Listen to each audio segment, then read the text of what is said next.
राधा जादूगर से बोली, मैं तैयार हूं। और जादूगर उसको और काफी बातों की हिदायत देकर अपने कमरे में चला गया।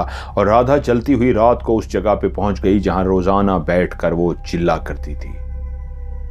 आज हर तरफ खूब अंधेरा था। आज की रात शायद भयानक सी थी। ऐसा लगता था जैसे चांद बिल्कुल कहीं इतनी दूर चला गया हो कि हल्की सी भी रोशनी नहीं थी। हर तरफ खूब अंधेरा था। वो चलती हुई अपने जगह पे बैठी। उसने दायरा कड़ा लगाया और दायरा कड़ा लगाने के बाद उसने पढ़ना शुरू कर दिया। वो जैसे जैसे पढ़ती जा रही थी कुछ देर तो बिल्कुल आराम से सुकून से गुजर गई, लेकिन उसके बाद ऐसा लगा एक ज़मीन पे इस तरह का जलजिला आ गया। पहले भी ज़मीन हिली थी जब भैंसे आए थे, लेकिन आज तो जलजिला ऐसे लगता था जिस जगह पे वो बैठी थी वो आहिस्ता आहिस्ता नीचे धंसना शुरू हो गई वो जगह।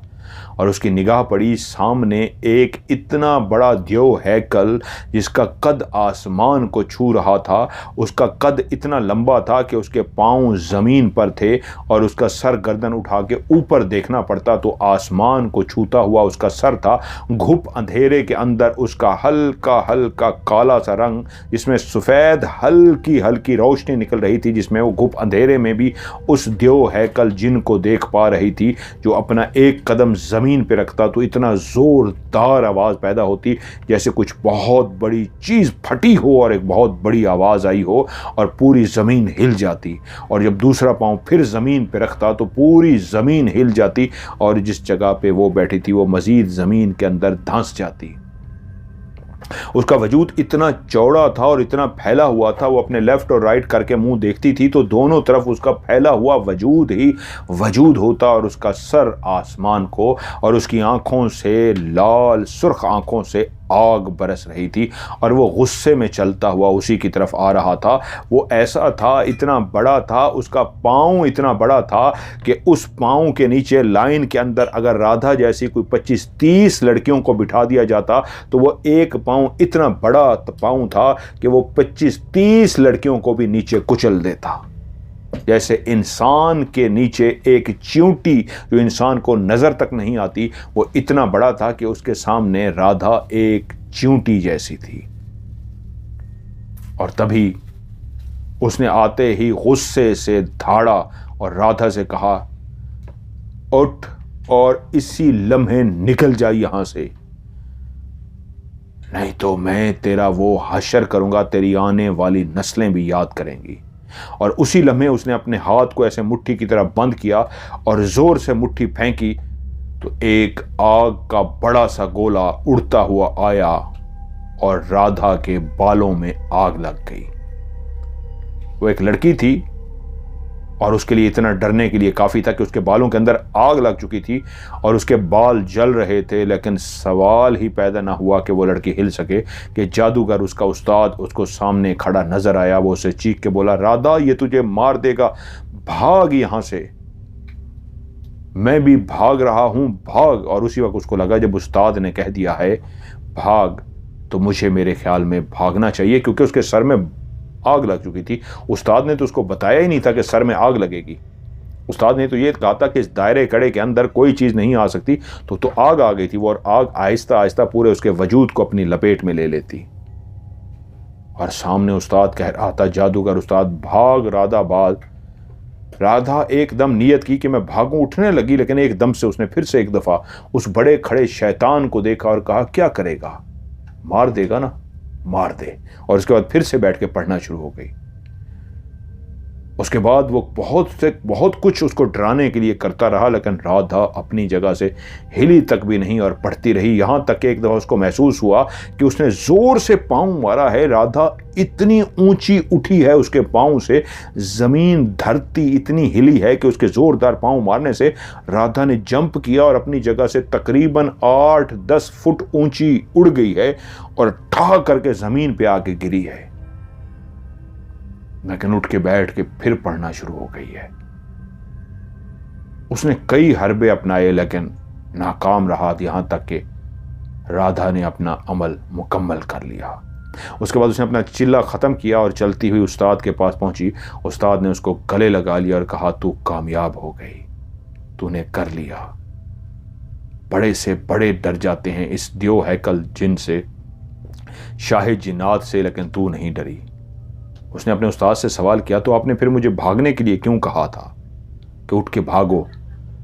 उस्ताद बोले, नहीं, मैं नहीं कह सकता, मैं आया ही नहीं वहां पे, मैं तुम्हें कहां कह सकता हूं।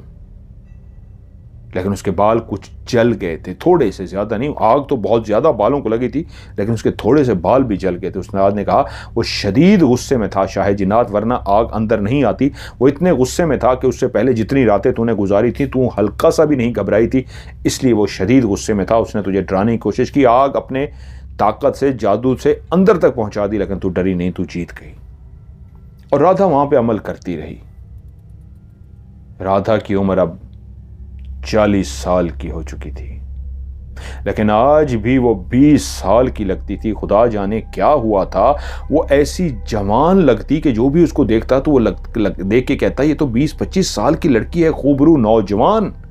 उसकी रंगत ही निखर गई थी, उसके वो काला स्याह बदन सफेद हो गया था, गालों पे लाली आ गई थी और ऐसी नौजवान हो गई थी क्योंकि वो अपने गांव में वापस लौट आई थी। अपने उन दोनों चेलों के साथ उस्ताद मर चुका था और अपना सारा जादू उसको सिखा गया था, सारे चिल्ले उसको सिखा गया था। और अपने उन्हीं दोनों चेले जो उस्ताद के पास थे, जिनकी उम्र अब 40-40 साल हो चुकी थी, वो 40 साल के लगते थे, बूढ़े हो गए हैं, लेकिन राधा आज भी हसीनो जमीन और जवान लड़की बनके ना सिर्फ अपने घर वापस आ गई, वही घर जहां से उसको वो डुगडुगी बजाने वाला, रीछ का तमाशा दिखाने वाला फकीर साथ लेके गया था, जिस घर का दरवाज़ा तक नहीं था, टूटा हुआ दरवाज़ा, आज वो उसी अपने बड़े से घर के अंदर वापस आ गई। और वो अपने गांव में क्यों आई थी? उस गांव में जहां पे कोई भी उससे शादी करने को तैयार नहीं था। आज वो खूबसूरत बन के आई थी, आज वो यंग बन के आई थी, जबकि वो 40 साल की थी, लगती थी 20 साल की। और वहीं पे जब लोगों को पता लगा कि राधा आई है, साथ उसके चेले भी हैं, अब वो जादूगरनी बन चुकी है, अब वो ताकत वाली है, शक्ति वाली है, तो लोग अपने छोटे मोटे काम के लिए आते, उससे काम कराते और फौरन से पहले उनके काम हो जाते। और ये बात दूर दराज तक फैलती जा रही थी कि राधा लौट आई है, ऐसी जवान होकर लौटी है कि दुनिया, जो उसकी उम्र की दुनिया थी, उसकी उम्र की सहेलियां थी, उसकी उम्र के लड़के औरतें थी, वो सब की सब बूढ़ी हो चुकी। राधा अभी भी वैसी की वैसी है, जवान जैसे पहले जवान थी। और यहीं से ही लोगों को अंदाजा हो जाता ये कोई मंत्र ही है जो उसके पास है, जो अभी भी इतनी जवान है, वरना तो वो बूढ़ी होनी चाहिए थी। वो लोगों के इसी तरह काम करती रही, कई लोगों के उसने काम किए, लेकिन वहीं पे एक बहुत बड़ा जिम्मेदार रहता था। उसकी बहुत जमीनें थी, नामवर बंदा था, ताकतवर बंदा था, बदमाश तबीयत का बंदा था। उसी गांव में एक शख्स हट्टी चलाता था। हट्टी दुकान को कहते हैं, गांव के अंदर हट्टी कहलाती है, सरायकी में भी इसको हट्टी कहते हैं। तख्त हजारा सरायकियों का इलाका है, तो वहां पे इसको हट्टी बोला जाता है। वो एक अपनी हट्टी, एक अपनी दुकान चलाता था कि वहीं पे जिम्मेदार और उसके मुलाजिम सौदा सलफ लेने के लिए आते।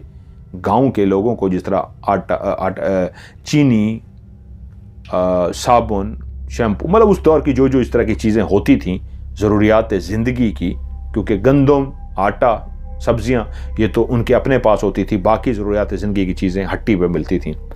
तो ज़मींदार ख़ुद भी आता और उसके मुलाजिम भी लेके जाते, लेकिन वो पैसे नहीं देते थे, खाते में लिख लिया जाता कि खाते में लिख लो। और जब महीने का एंड होता तो खाता खोल के वो ज़मींदार सारे पैसे इकट्ठे अदा कर देता। एक दफ़ा ज़मींदार उसी दुकान पे आया, हट्टी पे, महीने का बिल्कुल एंड था, नई तारीख शुरू होने लगी थी। ज़मींदारों से बोला, कितना बिल है मेरा इस दफ़ा? उसने रजिस्टर निकाला और सारा कैलकुलेशन करके बताया, सरदार साहब इतना है। और एकदम सरदार भड़क उठा के, ये क्या बदतमीजी है, ये तुमने कैसे मेरा इतना बिल बना दिया है, तुम मुझे लूटना शुरू हो गए हो। एक सरदार था, वो गरीब, बोला, नहीं ऐसा नहीं है, जितना था मैंने उतना लिखा है। वो बोला, झूठ है, क्योंकि मैंने तो कभी चेक ही नहीं किया, जो तेरे दिल में आता है तू लिख देता है, जो तेरे दिल में आता है तू लिख देता है, तू हमेशा ऐसा ही करता जाता है। उसने कहा सरदार साहब, सिर्फ आप नहीं लेके गए, आपके मुलाजिम भी लेके जाते रहे हैं। बहस बढ़ती बढ़ती इस हद तक बढ़ गई कि वो सरदार गुस्से में आ गया और उसने एक जोरदार थप्पड़ उस हट्टी वाले के गाल पे जड़ दिया। वो गरीब गाल को सहलाता रह गया और एकदम से उसको गुस्सा आया कि मैं गरीब हूं तो इसलिए मुझे मार रहा है, पैसा भी मेरा देना है और उल्टा मार भी तुझे मुझे रहा है। उसके अकेला तो कभी भी जागीरदार नहीं होता था, उसके साथ उसके मुलाजिम नौकर चाकर भी तो होते थे। वो बोला तू मेरे आगे जबान चलाएगा, एक कमी दुकानदार, तू सरदार के आगे, चौधरी के आगे जबान चलाएगा। उसने उसको मारा क्या कि उसके जो चमचे थे, उसके जागीरदार के जो 7 लोग थे, उन्होंने भी उस गरीब को मारना शुरू कर दिया। मारते रहे यहां तक कि वो उसकी जो कच्ची सी हट्टी थी, वो सरदार बोला गिरा दो इसकी दुकान को, और उसकी हट्टी को भी तोड़ फोड़ करके सारा सामान फेंक दिया गया और दीवारें तक उसकी गिरा दी गई, उसकी दुकान को तोड़ के रख दिया और गुस्से से वो वहां से चले गए। वो हट्टी वाला गरीब कुछ देर रोता रहा और उसके अंदर आग, बदले की आग भड़क उठी कि इन्होंने मेरा सब कुछ तबाह कर दिया, मैं इसका बदला लेकर रहूंगा। अब उसके बाद एक उम्मीद थी कि इस गांव के अंदर राधा है, मुझे मेरे बदले का वही है एक जो ठंडी कर सकती है बदले की उस आग को जो मेरे अंदर भड़क रही है। वो राधा के पास पहुंचा, हाथ जोड़ के कहा मेरे पास जो बचा कुचा है पैसा, ये मैं आपके पास ले आया हूं, ये कबूल कर लीजिए, मेरा बदला पूरा करा दीजिए। राधा के पास बहुत पैसा आ गया था, उसके पास किसी चीज़ की कमी नहीं थी। अब ये घर काफ़ी शानदार बड़ा घर हो चुका था। वो उसको घर को आहिस्ता आहिस्ता एक हवेली में बनाती जा रही थी। सिर्फ एक दीवार जो पीछे से कच्ची थी, जहाँ पे वो बड़ा सा दरख्त था जो पूरे सहन पे छाँव किए हुए था, वो अभी भी वहीं पे था। वो कच्ची दीवार भी अभी तक वहीं पे थी। बाकी पूरा घर एक हवेली की सूरत इख्तियार कर गया था। इंतहाई बड़ी ज़बरदस्त हवेली, लोग उसको पैसे देते थे, वो उनके काम करती थी। उस हट्टी वाले ने भी उसको पैसे दे दिए और कहा मुझे मेरा बदला लेना है। मैं चाहता हूं जिसने मुझे मारा है, मुझ गरीब को मारा है, वो चल फिर ना सके। उसका ऐसा हशर कीजिए, मैं तो नहीं कर सकता, आप उसका ऐसा हशर कीजिए कि मैं उसको बिस्तर मर्ग पे देखना चाहता हूं, वो बिस्तर पे पड़ा रहे। वो बोली जा, हो जाएगा, और वो चला गया। 1 महीने के बाद, और इंतजार करता रहा। दुकान उसने अभी नहीं बनाई थी कि जब तक मेरा बदला पूरा नहीं होगा मैं दुकान नहीं बनाऊंगा। 1 महीने बाद वही जमींदार अपने घोड़े पे सवार होकर कहीं गया हुआ था और वापसी पे अपने घर की तरफ जा रहा था।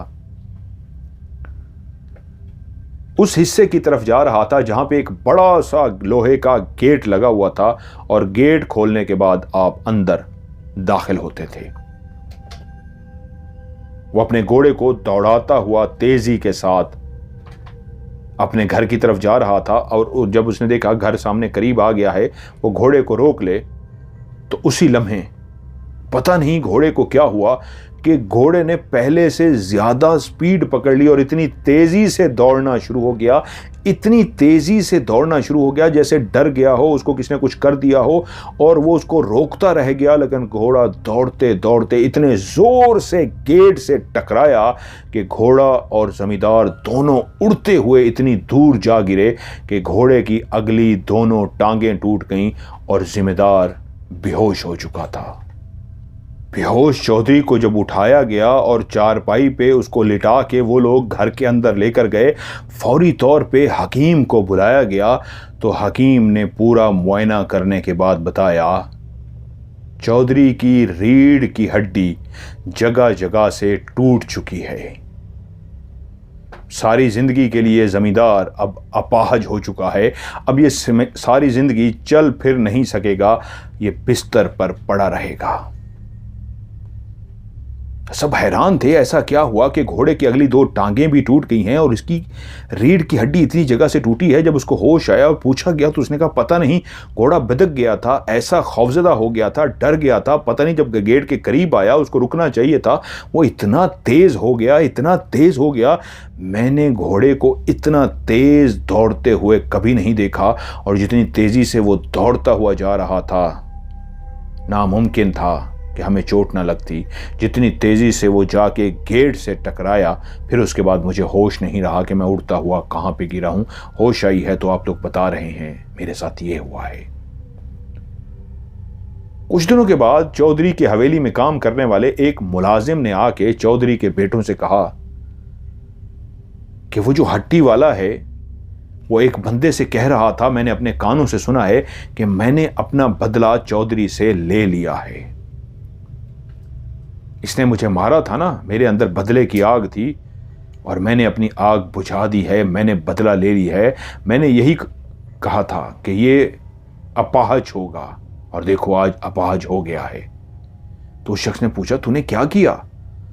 उसने कहा मैं राधा के पास गया था, उसी जादूगरनी राधा के पास कि मुझे मेरा बदला दिलवा, और देखो उसने मेरा बदला पूरा करा दिया। जब उन्होंने ये बात मुलाजिम ने चौधरी के बेटों को बताई तो दोनों बेटे शदीद गुस्से में आ गए कि इसका मतलब है उस जादूगरनी ने कुछ ऐसा किया है जिसके बाद, जिस तरह हमारा बाप बताता है कि घोड़ा डरा या पता नहीं क्या हुआ, बिदक गया था कि ऐसा दौड़ा कि आज तक दौड़ते हुए नहीं देखा, इसका अभी दिमाग ठीक करते हैं। वो अपने मुलाजमों को लेके सीधा राधा के उस हवेली के अंदर पहुंचे जहां लोग अंदर दाखिल हो जाते थे, काम के लिए जाते थे। राधा वो जो बड़ा सा बोहड़ का दरख्त था जिसकी पूरी छांव सहन के अंदर होती थी, पूरे सहन में फैला हुआ दरख्त, उसी के नीचे ही उठती बैठती खाती पीती थी और उसी के साथ ही पीछे कच्ची दीवार के साथ उसने अपने लिए वॉशरूम बना रखा था। ज्यादा इधर उधर नहीं जाती थी। जब वो दोनों अंदर पहुंचे तो वो गुस्से से बिफरे हुए थे और जाते ही राधा पे चीखते हुए बुलाए कि तू है वो जादूगरनी जिसने हमारे बाप के अपाहज किया है, तूने हमारे बाप के घोड़े को इस तरह दौड़ाया है अपने जादू से कि वो अपाहज हो गया है, तुझे जिंदा नहीं छोड़ेंगे। आज हम तुम्हें सबक सिखाने आए हैं। और दोनों भाई दौड़ते हुए इस तरह राधा के करीब पहुंचे कि राधा को जान से ही मार दें, लेकिन राधा अपनी जगह से ऐसे आराम से खड़ी हुई जैसे उसको कोई डर ही ना हो और आगे बढ़ी। और आगे बढ़ते ही उसने दोनों हाथों से उन लड़कों का इस तरह गला पकड़ा जैसे उसके हाथ में छोटे से कोई चूहे आ गए हों। वो फड़क रहे थे लेकिन वो इतनी ताकतवर हो गई थी कि उसने उनके दोनों को गलों से पकड़ा और पकड़ के ऐसे उठा के फेंका कि उस जमींदार के दोनों बेटों को उड़ता हुआ देख के जो साथ मुलाजिम भी आए थे वो भी कांपना हो गए, क्योंकि वो आगे बढ़ी और उनको उठा उठा के ऐसे पटक रही थी कि एक दो मुलाजिम जो बहुत तगड़े थे, पहलवान टाइप थे, उन्होंने कहा हम संभालते हैं इसको। वो आगे आई तो उसने एक थप्पड़ मारा और वो पहलवान उड़ता हुआ इतनी दूर जा गिरा कि सबको एहसास हो गया ये लड़की नहीं है, एक नाजुक सी 20-25 साल की नजर आने वाली लड़की नहीं है, ये तो कोई डाइन है, ये तो कोई चुड़ैल है, ये तो कोई ऐसी ताकतवर हो चुकी है कि ऐसे उठा के फेंकती है जैसे इसके हाथ में कोई इंसान कागज का बना हो, कोई इंसान ऐसी कॉटन का बना हो जिसका वजन ही ना हो। यूं उठा के इंसान जिस तरह फेंकता है, जैसे इंसान के हाथ में मोबाइल हो और उठा के फेंक दे, इसी तरह वो इंसानों को उठा उठा के फेंक रही थी।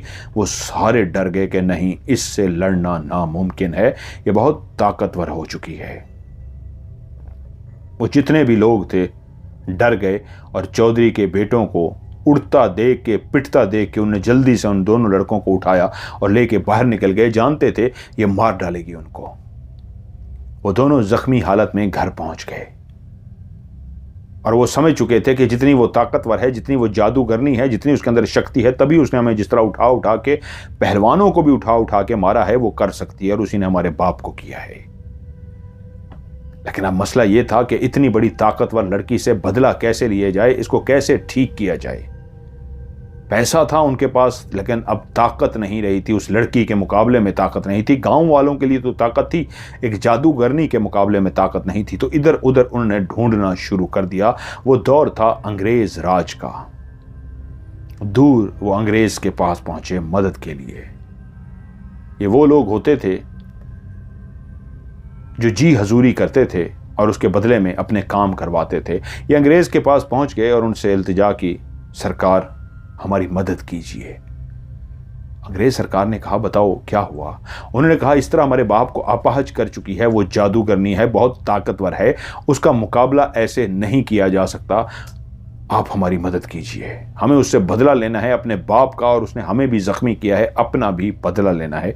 तो अंग्रेज़ सरकार ने कहा तो उससे कैसे बदला लिया जा सकता है जब वो इतनी ताकतवर है। उन्होंने कहा किसी ऐसे ही मद्दे मुकाबिल जादूगर को ला के ही उसका मुकाबला किया जा सकता है। उन्होंने कहा ठीक है, हम ढूंढ लेते हैं। और दूसरे ही दिन उनके पास उनका ही एक मुलाजिम, एक जादूगर मौजूद था। उस अंग्रेज सरकार ने उससे कहा उस लड़की के लिए तुम क्या कर सकते हो, उसका मुकाबला करना है। उस जादूगर ने कहा मुझे बैठ के पढ़ना होगा, 41 रातों में चेक करना होगा। जिसके बारे में आप बता चुके हो, मैं उसके बारे में सुन चुका हूं, वो बहुत शक्ति वाली है, बहुत ताकतवर है। कितना उसके अंदर ताकत है, क्या जादू है उसके अंदर, मुझे 41 रातें बैठ के पढ़ना होगा और उसके बाद मैं बता सकूंगा कि उसका मुकाबला कैसे करना है। अंग्रेज सरकार ने कहा ठीक है, हम तैयार हैं, तुम चिल्ला शुरू करो। और यूं वो जादूगर चिल्ला करने के लिए बैठ गया। 41 रातें वो पढ़ता रहा, लेकिन जब 41 रातें उसकी मुकम्मल ही, वो अपना चिल्ला मुकम्मल कर चुका, तो तब उसने अंग्रेज़ सरकार को आके बताया कि वो तो बहुत बड़ी खौफनाक जादूगर है, जिंदा इंसानों के दिल खाने वाली लड़की।